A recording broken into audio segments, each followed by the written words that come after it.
A beautiful morning and good swell greeted the world's best longboard riders today at 1 Mile Beach, and after day one was washed out, surfers made the most of things. While not everyone got off on the best foot, Newcastle's Josh Ferris was right on the mark, cruising through his 2 trial rides to make it to the round of 64, but that's where his championship ended, knocked out by American Jeff Moiser. As the weather turned grey, Dave Simons was the shining light, with one of the rides of the day to keep him well in the hunt for a world crown.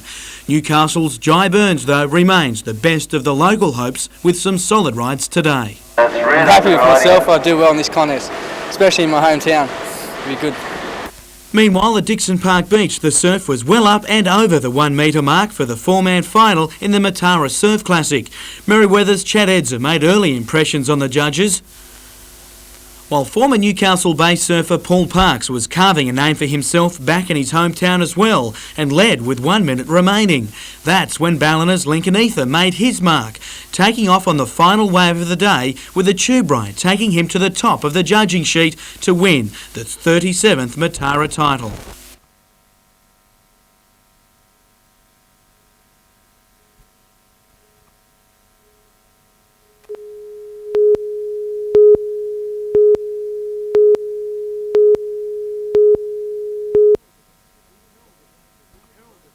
Heralded as the biggest road race cycling event in Australia, Stage 2 was one that European riders would dominate. The 130-kilometre stage from Hornsby to Warners Bay became a 6-man race mid-through, with Englishman Jeremy Hunt among them, with teammate Dan Smith supporting. The pack was trying to reel them in, but the winner was going to come from the breakaway group.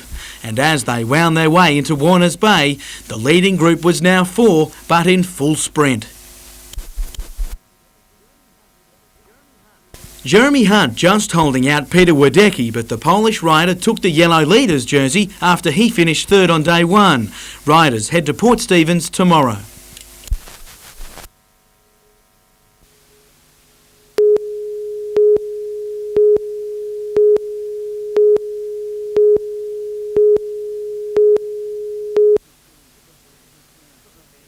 For the men who flew in Catalina flying boats during the Second World War, the protected bay at Rathmines holds special memories. Well, I think practically everyone that had anything to do with flying boats, and in particular Catalina aircraft, at some stage of their Air Force career, went through Rathmines.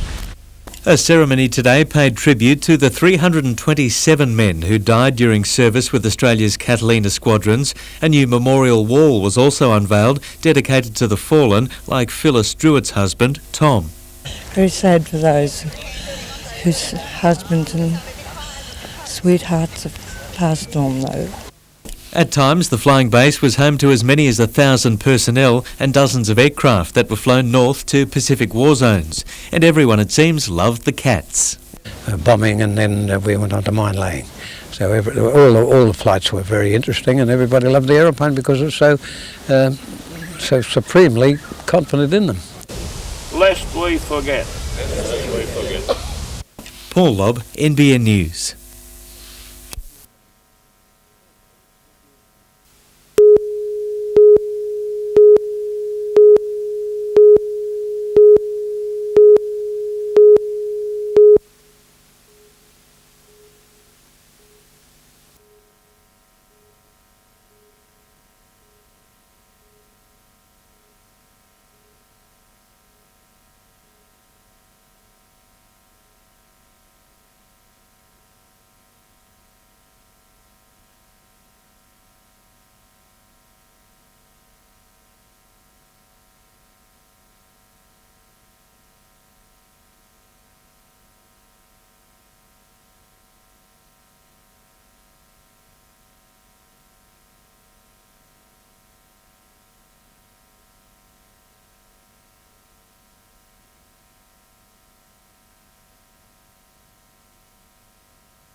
We got off the plane, got on the bus, and I thought, my God, I'm home. It's just like being home.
Some believe recent protests involving thousands of sports fans, like the rally of South Sydney Rabbitohs supporters and the outcry over Olympic tickets, shows that sports fans are getting out of their armchairs. Media lecturer David Rowe says a sports-led uprising is in the wings.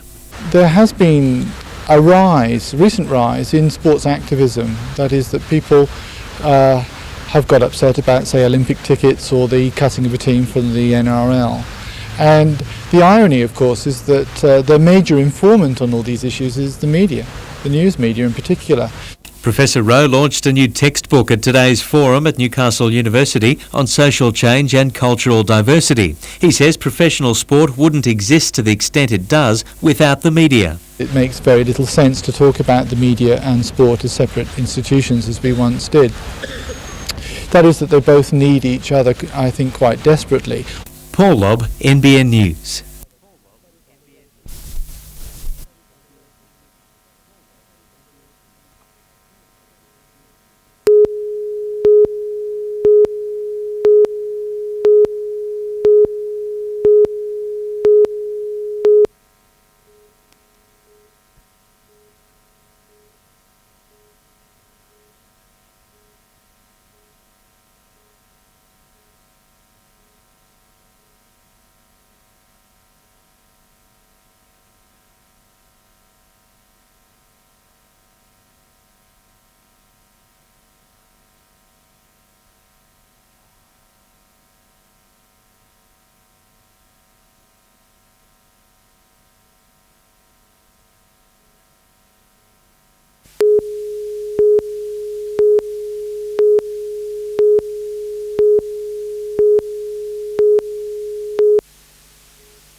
A virtual desert storm today at Newcastle Speedway as veteran racer Bernie Roberts put his new V8 Super Sedan through its paces. This weekend, he along with 16-year-old son Simon will be vying for a motor racing double. Simon will attempt to clinch the National Junior Heavies Go-Karts title, while Bernie aims to win his first feature race of the season. With the work that we've done and all the preparation that's gone in, we've got quite a good chance. Perhaps not as good a chance as what Simon's got. He's currently leading the New South Wales title. I'll go out there, try and win, but just don't take any chances. Risk coming off. To boxing, and it's billed as the last great battle of the Steel Cities as Newcastle and some of Wollongong's best boxers do battle. Top of the bill is Carrington boy Stevie Hughes up against Danny Vasquez.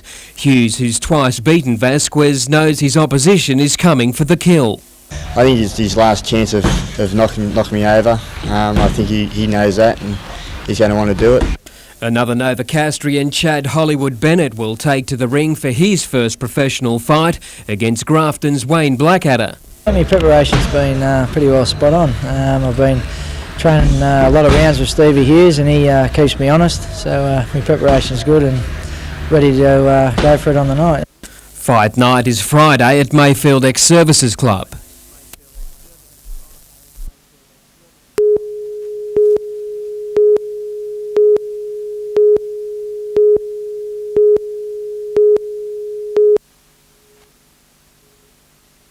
It was just after 10 o'clock this morning that the single-engine Cessna 210 radioed in with engine trouble from a position midway between Coffs Harbour and Armidale, over the rugged Guy Fawkes National Park. Armidale Airport went on full alert in case of an emergency landing. Minutes later, the plane radioed a mayday call. The engine had failed, and then a brief signal from an emergency positioning beacon was picked up. Guy Fawkes Gorge country. It's very steep, dissected country. It drops very dramatically from the tablelands into gorge country, which the rivers have cut through the area. It's very steep. The Hunter and North Coast Westpac rescue helicopters were sent to a search area around Ebor near Dorrigo, and at about 1 o'clock the Lismore-based chopper spotted the wreckage in rugged bushland. Wreckage has been now located. At this point in time I haven't been able to get police into the scene. Westpac have been down and confirmed that there is no one with the wreckage. However, there are human remains with the wreckage. A command post was set up at the remote Hanani schoolhouse. It's very, very rugged terrain. There is no land access, no vehicular access, no foot access at this point in time. And as you can see, the weather's closing in on us. The plane had been flying from Maroochydore in Queensland to Bankstown in Sydney. The two people on board believed to be husband and wife. The recovery operation will continue into tomorrow. Andrew Lobb, NBN News.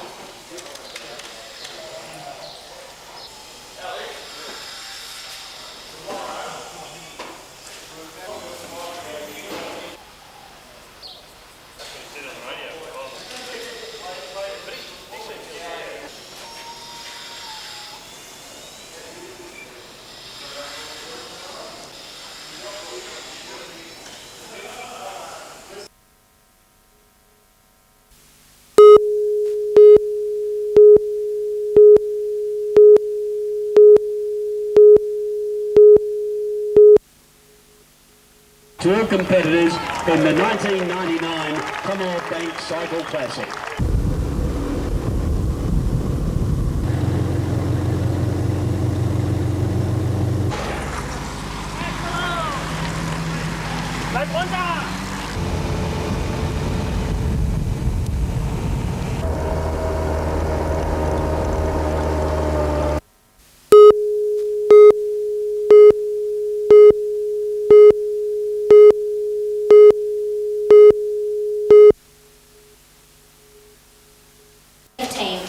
I will be talking to you about how life in primary school is hard for kids and how it is. Also look at the word easier in terms of easier for who want to do, because there is only one PE teacher and he or she designs your life. They tell you when it's much easier to do this. A lot of parents say, oh, my Johnny is going to become a doctor when he out their kids' lives for them, before they even know what their children really want to be. But with their own subjects, they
Another day is ready to break at Cherry Nook Gardens.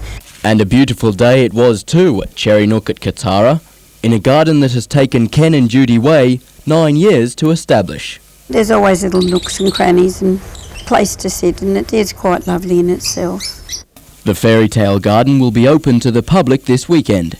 But contrary to belief, there are no fairies dancing in this garden, only a few watchful ornaments. My fairy gnomes, my little fairy statues, They are each named after my grandchildren. However, Judy has written a fairy tale story about the adventures of fairies at Cherrynook. The proceeds from the Open Garden show are all going to a family which has triplets suffering from cerebral palsy.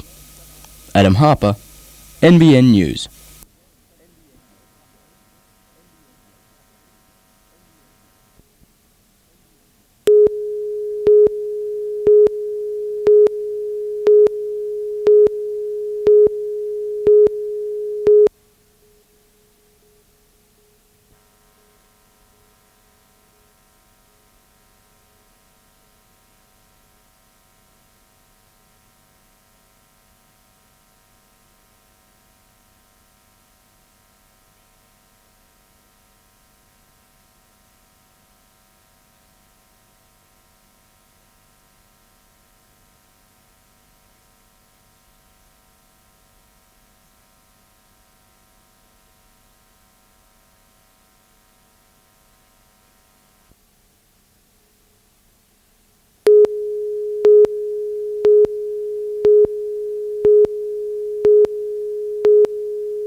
With contract negotiations over, it was time to relax today for Knights Chief Executive Ian Burnett and Carlton and United's Rod Wallbank. The 5-year deal replaces one between the Knights and Tuies, and what form it'll take is being kept mostly under wraps. There will be obviously signage and a whole different array of promotional activities that will go on, and again that will come to being as we enter the new season. One thing it will do, however, is help fill a black hole in the Knights' budget, left by that absence of funds from Optus in the ARL. This will be one that assists in that, and there may be others that might be less than, but we certainly are moving in the right direction. Colin Baldwin, NBN News.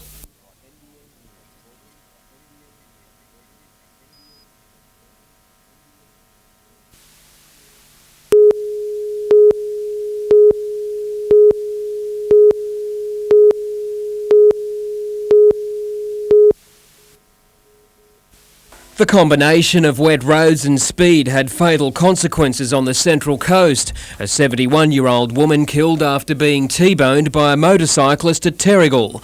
Police believe the elderly woman pulled out into the path of the motorcyclist, the 22-year-old crashing through the driver's window and colliding with the woman. He's in a critical condition in hospital. Meanwhile, 20-year-old Andrew Craig Smith from Tamworth died this morning when he lost control of his tabletop ute on the Lakes Way south of Taree. Police say the vehicle rolled a number of times before coming to rest on its roof. They believe he died instantly. Further north, and a 20-year-old woman from Sydney was killed and her 2-year-old child seriously injured in an accident just south of Port Macquarie. Police say the woman was travelling north on the Pacific Highway when she veered into the centre of the road, hitting a pylon.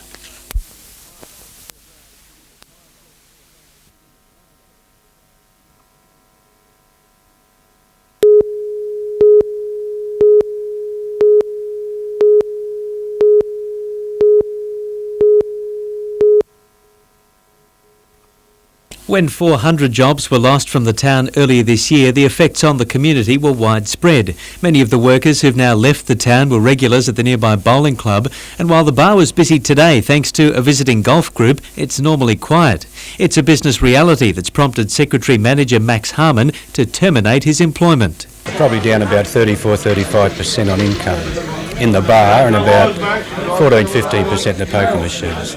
So obviously with the less income, the costs go up too, of course, and they just can't afford to keep me, in my opinion. Max's position will not be replaced, allowing the club to save his wage, and he says a succession of closures in recent years has led to the downturn. 10 years ago I was here and the actual beer intake in the town has halved from 10 years ago.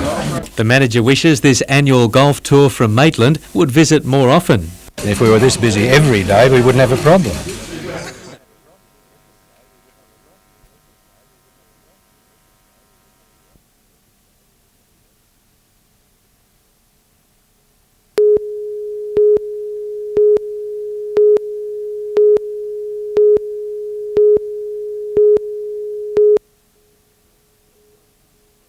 A small half-metre swell made wave selection important in today's 10th and final round of the National Pro Series. In the final, Newcastle's Lincoln Gibbs in the blue faced off against Ben Player from Avalon in the yellow, Steve McKenzie from the Central Coast in the white, and reigning Oz champ Andrew Lester in the red. Lester went 15 minutes without a wave before entering the point score with 3 corkers in a row, enough to impress the judges and secure a win that will take him to Pipeline later this year. I'm going to Hawaii to compete in the last event of the World Tour, so hopefully doing that. And then next year I really want to do the World Tour and give it a good go on that. In the women's final, it was a tough competition between Byron Bay's Lauren Fletcher in the red, Port Macquarie's Emma Roby in the white, Kira Llewellyn from the Sunshine Coast in the blue, and Avalon's Mandy Zirin in the yellow. Mandy got more waves than the others, taking out a well-deserved win. First win for me for the tour, and being the last contest, that was my aim. I wanted to win one of the tour contests, and now I have, so I'm stoked.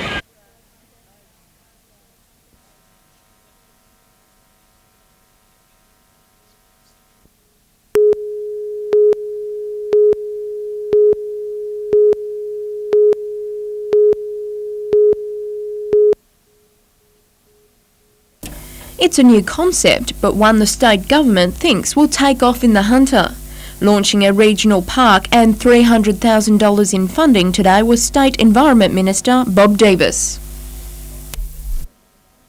The new park is expected to become a haven for the region's increasing population. This is an area that's got important natural values, but you'll be able to walk your dog. Work transforming the former mine site will begin early next year. Meanwhile, the minister took a brief trip across town to witness the signing of an agreement between Newcastle Council, the Hunter Water Corporation and the Hunter Catchment Management Trust. The 3 groups have pledged to join together to tackle urban stormwater pollution. What we've got is the 3 groups that interact on all that, signing an agreement, A, to do particular works, but B, to combine in community education and planning to make sure you get an integrated, reasonable, good outcome. In the case of water pollution, the last big outstanding task is to actually control the effects of stormwater runoff. Tanya Carlisle, NBN News.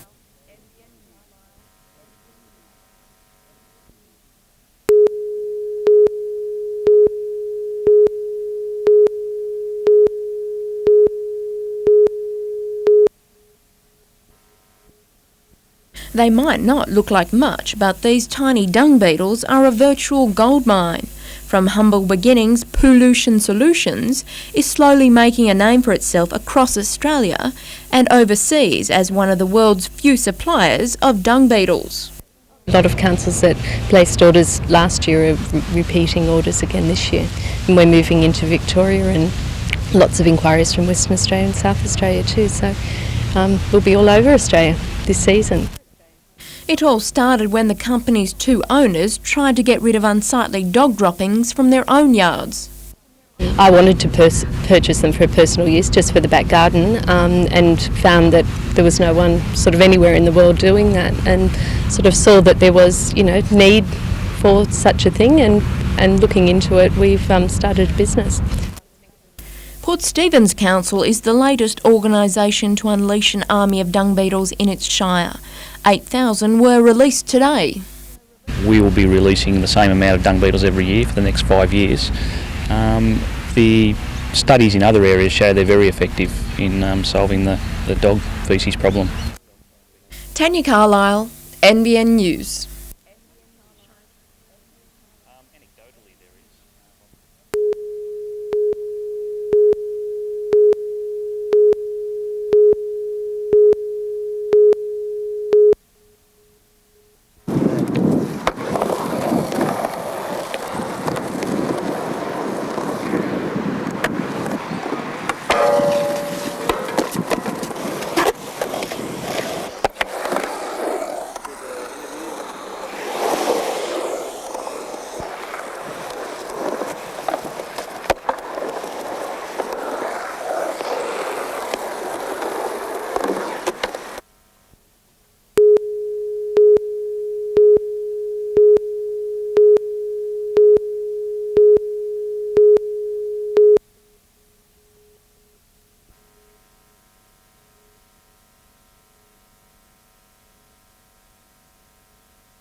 According to local businesses, graffiti artists are increasingly using shop fronts in inner city Newcastle as a canvas.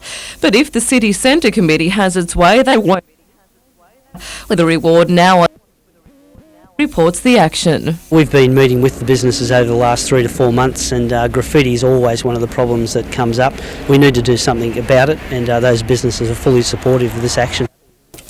In recent months, both council and property owners have spent tens of thousands of dollars removing graffiti, but businesses are hoping cash incentives will at least curb the problem, if not lead to more convictions. A public campaign is being launched tomorrow, with police expected to keep a watchful eye over the process. Yeah, our adverts start in the press tomorrow, and we'll also be doing it through schools and through youth venues, just to let them know that graffiti is not acceptable in the city. Helen Kapalos, NBN News.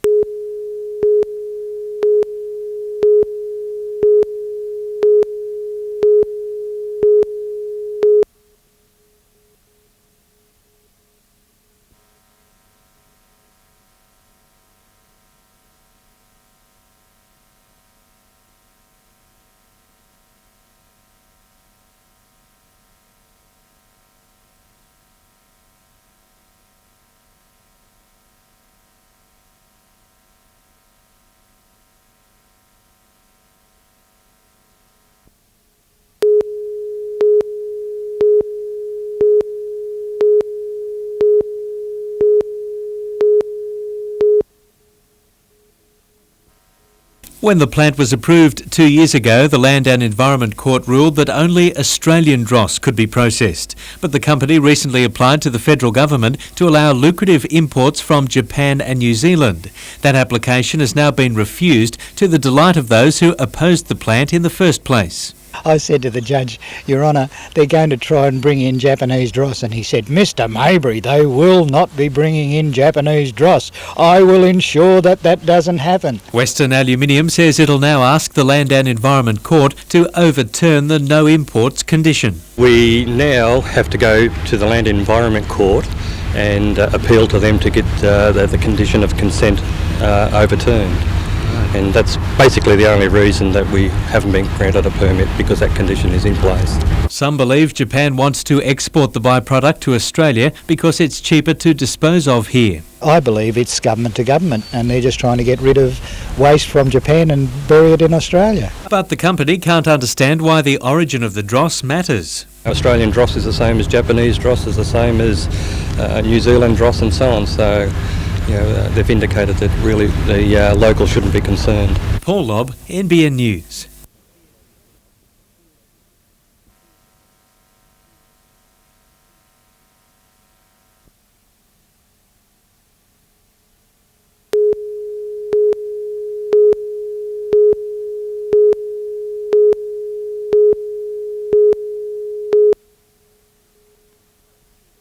Some see the aftermath of open-cut mining as environmental destruction, but the Bulga Mining Company sees opportunity with the ability to plant commercial forests and to gain carbon credits to trade with the government.